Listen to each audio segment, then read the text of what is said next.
கிழக்கு மாகாண கல்வி திணைக்கள செயலாளர் குணநாதன் அவர்களையும் கௌரவ விருந்தினர்களாக இவ்விழாவில் சிறப்பித்துக் கொண்டிருக்கும் மட்டக்களப்பு வலய கல்வி பணிப்பாளர் திரு எஸ் ரவிராஜா அவர்களையும் திருகோணமலை வலய கல்வி பணிப்பாளர் திரு பி சிறப்பித்து நடாத்திக் கொண்டிருக்கும் மட்டக்களப்பு வலய பிரதி கல்வி பணிப்பாளர் அபிவிருத்தி திருமதி எம் மகேந்திரகுமார் அவர்களையும் மட்டக்களப்பு வலய உதவி கல்வி பணிப்பாளர் உடற்கல்வி திரு வி லவகுமார் அவர்களையும் திருகோணமலை வலய கல்வி பணிப்பாளர் உடற்கல்வி திரு வி ரவிராஜா ஜெயராஜ் அவர்களையும் கோட்டமனை ஸ்போர்ட்ஸ் வில்லேஜின் தலைவர் திரு கே சதீஷன் அவர்களையும் இரு பாடசாலைகளின் பழைய மாணவ சங்கத்தினர் அபிவிருத்தி சங்கத்தினர் பிரதி அதிபர்கள் உதவி அதிபர்கள் ஆசிரியர் கிழக்கின் பொன் அணிகளின் சமர் என வர்ணிக்கப்படும் மட்டக்களப்பு கல்லடியுப்போடை சிவானந்தா தேசிய பாடசாலைக்கும் திருகோணமலை கோணேஸ்வரா இந்து கல்லூரி தேசிய பாடசாலைக்கும் இடையிலான 30வது கிரிக்கெட் போட்டி இன்று ஞாயிற்றுக்கிழமை 25/5/2025 சிவானந்தா தேசிய பாடசாலை விளையாட்டு மைதானத்தில் இடம்பெற்றது.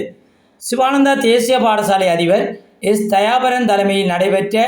இப்போட்டியின் ஆரம்ப நிகழ்வில் கிழக்கு மாகாண கல்வி அமைச்சின் செயலாளர் கே குணநாதன் பிரதம அதிதியாகவும் மட்டக்களப்பு வலய கல்வி பணிப்பாளர் சாமினி ரவிராஜ் மற்றும் திருகோணமலை வலய கல்வி பணிப்பாளர் டி ரவி ஆகியோர் கௌரவ அதிதிகளாகவும் மட்டக்களப்பு கல்வி வலய பிரதி கல்வி பணிப்பாளர் திருமதி நிதர்சினி மகேந்திரகுமார், உடற்கல்வி உதவி கல்வி பணிப்பாளர் பி லவகுமார், திருகோணமலை கல்வி வலய உடற்கல்வி உதவி கல்வி பணிப்பாளர் பி விஜயராஜ் மற்றும் கோட்டமுனை விளையாட்டுக் கழக தலைவர் கே சதீசன் ஆகியோர் விசேட அதிதிகளாகவும் கலந்து கொண்டனர். இதன்போது ஆரம்ப நிகழ்வாக அதிதிகள் பாண்டு வாத்தியம் முழங்க சிவானந்தா பாடசாலை வளாகத்திலிருந்து விளையாட்டு மைதானத்துக்கு அழைத்து வரப்பட்டனர். அதனைத் தொடர்ந்து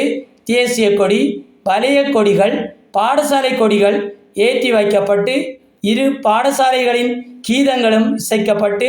கிரிக்கெட் சமர் ஆரம்பமானது. இப்போட்டித் தொடரின் கள நிலவரம் மற்றும் பரிசளிப்பு நிகழ்வுகளின் தொகுப்பை இன்று மாலை